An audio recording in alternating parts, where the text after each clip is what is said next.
The field of 68 is set, and we are going to break it down on today's show. I am Nick Roloff here of Chat Sports.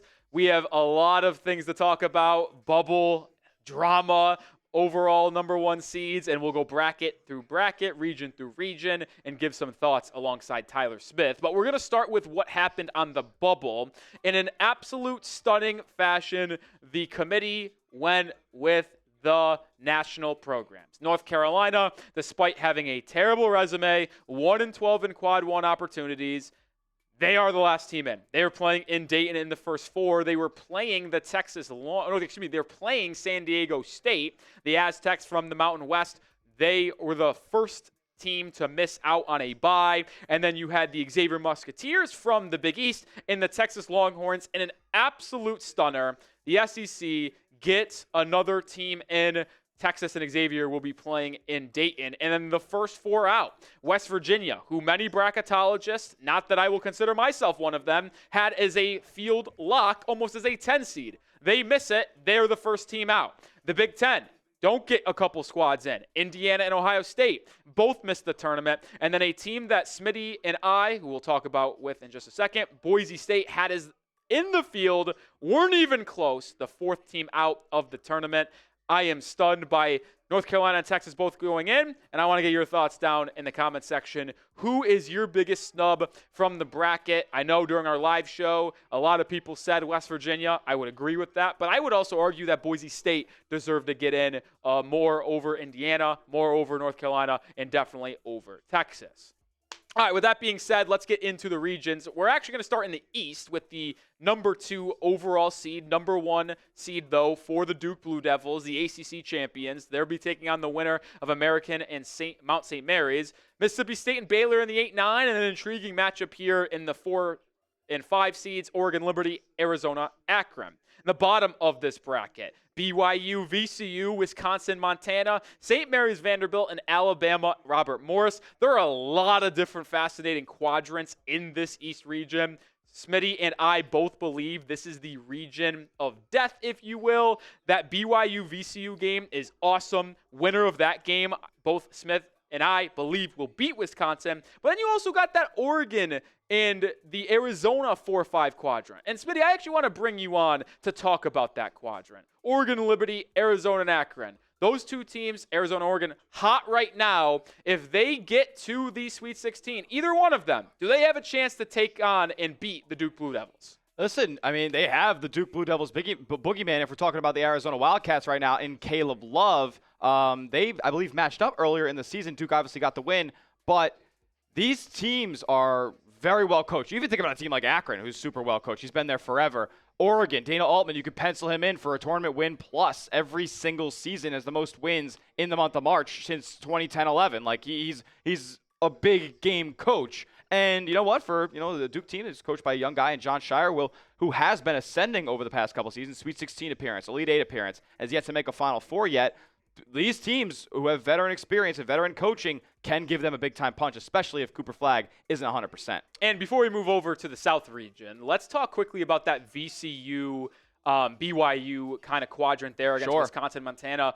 We're on opposite sides here. I think BYU beats VCU. BYU out of the Big 12, one of the hottest teams. They have a lot of good firepower offensively, but they can defend. Richie Saunders, Agor Demen. They got a couple good big men inside as well. Wisconsin, runner-ups in the Big 10. Both of us believe that the winner of BYU-VCU will ultimately take down Wisconsin in the round of 32 if the Badgers are there. Absolutely. That's something that we can both agree on, but I am on the side of the VCU Rams, winners of the Atlantic 10 tournament, and they just have so many bodies they could throw at you, especially on the perimeter. Joe Bamisil, Max Scholga, Jack Clark, Philip Russell IV. Like, they have shooters, they have point-of-attack defenders, and they can really make life hell for a BYU team who looks to get it working on the perimeter as well. Yeah, it'll be fascinating to see how this region plays out. Both Smitty and I believe it is the strongest region in this NCAA tournament bracket, and this will now take us to the South region, where the number 1 overall seed, the Auburn Tigers, despite losing 3 of their last 4 games, although those losses against Texas A&M,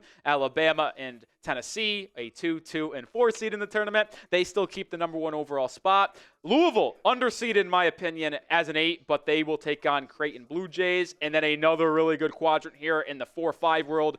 Michigan, the Big Ten champs, over the Big West champs. UC San Diego, really good player they have. Allen Trey Jones, keep an eye on that matchup. But then Texas A&M, Yale. Texas A&M, I'm a little bit lower on them than most. The Ivy League champs, Yale Bulldogs, playing at an exceptionally high level, might be better than last year's team, which beat Auburn, by the way, in the first round. Bottom of the South region, Ole Miss playing the winner of San Diego State UNC in that first 4 matchup. Iowa State Lipscomb. Iowa State, I think, is flying very much under the radar in this bracket, by the way, Smitty. And then you got Marquette, New Mexico, 7-10. And then Tom Izzo and his Spartans in the 2-15 hosting the Bryant Bulldogs in Cleveland. But I do want to focus in on this quadrant here in the South. Michigan, UC San Diego, Texas A&M, Yale. So many different storylines for so many different reasons. 1, Michigan's best NBA prospect, might not be his best player, but best NBA prospect, Danny Wolf, transferred from Yale last off season. Could they match up in the round of 32? But I said this during our live show, Smitty, and I think you agreed with me. There are infinitely different matchups you could have between Michigan, Texas A&M, Michigan, Yale, UC San Diego, Texas A&M, UC San Diego, Yale. Anyone would not surprise me. Any team in this 4 is capable of beating the other. Would not be surprised if anybody came out of this little quadrant here to the second weekend. And then you look at like a matchup in Texas A&M and Yale, who kind of almost mirrors the Auburn-Yale matchup from last year, where Yale is this perimeter team that can light it up from outside. They play a really sound, slow brand. And Texas A&M is that punch-you-in-the-mouth athletic bunch that really tries to win games on the heels of their defense. That's going to be a very, very intriguing game. I think Yale's very underrated defensively as well. That one's going to be close, in my opinion. Yeah, it's going to be fun. And then if you even wanted to take it even a step further and make it crazy and look at these matchups, Smitty, we talked about these potential ones here in the round of 32. Imagine if Yale somehow makes a run to the Sweet 16 and plays Auburn again. Boogeyman. Would it be boogeyman scenario for the Tigers, or would they be able to exercise their demons? We'll see. At the bottom of this bracket, we'll quickly talk about this. I think Michigan State rolls here. New Mexico's good in the Mountain West, led that conference the entire year, but fell short in the tournament. Marquette, really good ball club, led by Cam Jones, NBA-type player there. I like both of these teams, but I don't see any of them beating Michigan State in the round of 30. So that was the question that I was going to pose to you. You don't think the offensive firepower of neither Marquette nor New Mexico can kind of withstand what Michigan State's able to do on both ends? I personally do not think it can. Okay. I will be going with the Spartans, and spoiler alert, if you follow me on Twitter or watched our live show, I think Michigan State might end up winning the South region. Ooh. All right, we break down everything here at Chat Sports, whether it's NFL, NBA, college football, college basketball. And listen, me and Smitty are college basketball diehards. If you want more college basketball content on the channel, show our bosses by hitting that sub button, because if you do, when we get a lot of subscribers that want college basketball content, we will bring it. We are men of the people. We are democracy here at Chat Sports. So if you want more college basketball content, hit that sub button. Let's get over to the Midwest region now. The 3rd overall seed, Houston Cougars, Big 12 champions. They are taking on SIU Edwardsville. But then you got an intriguing set of matchups here with Gonzaga, Georgia in the 8-9, Clemson, McNeese, and then Purdue High Point in the 4-5 kind of quadrant. And the bottom of this bracket is where things get a lot more interesting, in my opinion. Illinois hosting in Milwaukee, the winner of Texas Xavier in the first 4. The Kentucky Wildcats in their first season without Calipari, with Mark Pope as a 3 seed. Then at the bottom, very intriguing styles of play. UCLA, Utah State, Tennessee, Wofford. Would expect Tennessee to hold off the Terriers in the first game. But then that second game between Tennessee and the winner of UCLA, Utah State, first team to 50 will win that game. Talk about defense. But let's focus in, as we have so often, on the 4-5s here. Because to me, Smitty, and these are where the upsets are made, right?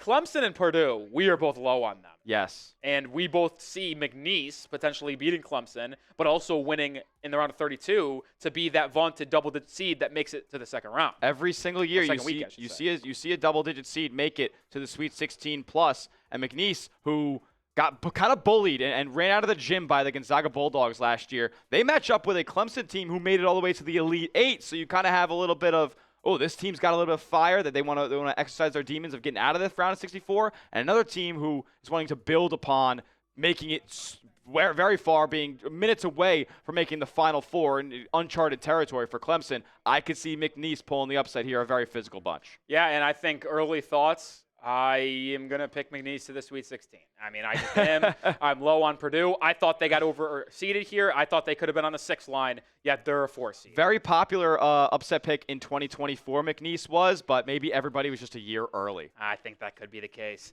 All right, let's head to the final region, the West region, where the SEC champion Florida Gators will be the number 1 seed. You could argue that they are among one of the 3 hottest teams in college basketball coming into this tournament. They dominated at the end of the year, and what is their reward? A potential meeting with the 2-time defending champion UConn Huskies in the round of 32 on Sunday afternoon. Brutal. Yeah, brutal indeed. But then you get to the 5-12, 4-13, and we've highlighted this pairing in almost every bracket. We're going to do it again in a second. Memphis, Colorado State, and Maryland, Grand Canyon. Talk about a quadrant in Seattle on Friday. Then let's get to the bottom of the West. Missouri, Drake, 2 contrasting teams there. Drake plays unbelievably slow. Missouri tries to run and gun you out of the gym. Texas Tech out of the Big 12 playing well, but host UNC Wilmington on Thursday. And then a very intriguing bottom quadrant here. Kansas versus Arkansas. Bill Self, John Calipari, first-round matchup. Would have never thought that to be possible 2 years ago.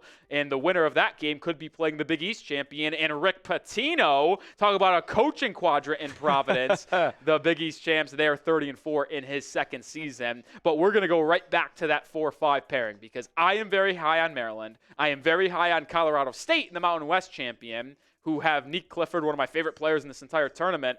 I am torn.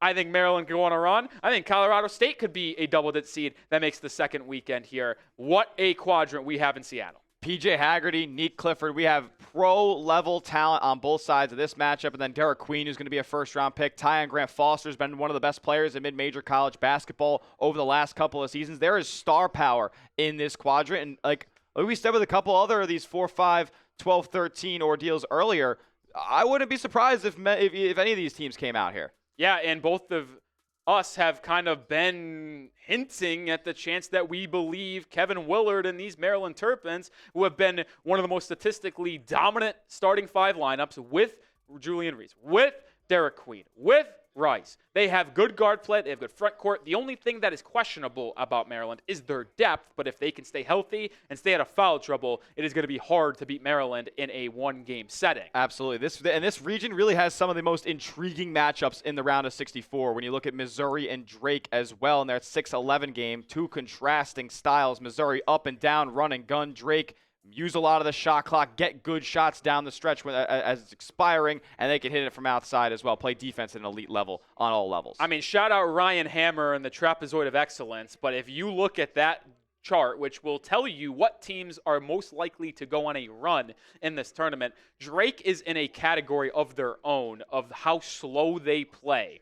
There is a category of their own for offensive pace as well. Missouri is closer to that, which is why it's going to be so fun to see these 2 teams play. But before we go back and look at this region as a whole, let's look at that bottom part again. The coaching. Yeah. Oh, my goodness. Self, Calipari, Pitino. Have we ever seen a first weekend quadrant have this high profile of coaching before? I don't think we have. I don't think we have either, and it's a down year for Kansas, who came in as the preseason number 1 overall seed, and then you have a team like Arkansas, who was very highly touted in the non-conference, and they kind of faltered in conference play. Not really inspiring there, but still, you have these 2 legendary coaches who can go out there in a 1-game setting and beat virtually anybody. And then you have Pitino and St. John's, who have been America's team, basically, going on Jimmy Fallon and all that nonsense.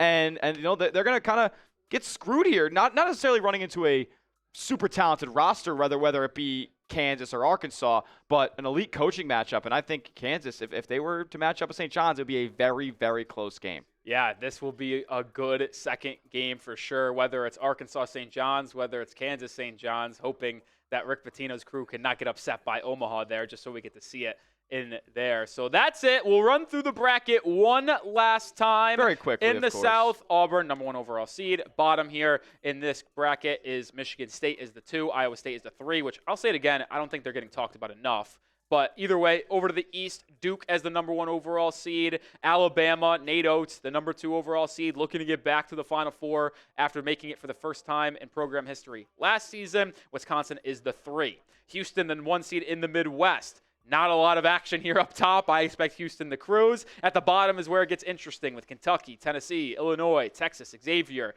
Be fascinating to see that one. And then the final region, the West.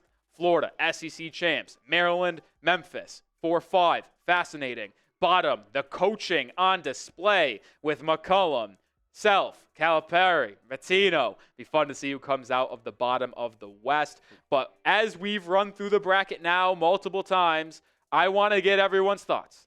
Claim your stakes. Get the receipts out there before the bracket and the tournament tips off officially on Thursday, but we got first 4 games on Tuesday and Wednesday. Who will be cutting down the nets in early April? Who's your national championship pick? Who's the favorite? Get down in the comment section and let me know.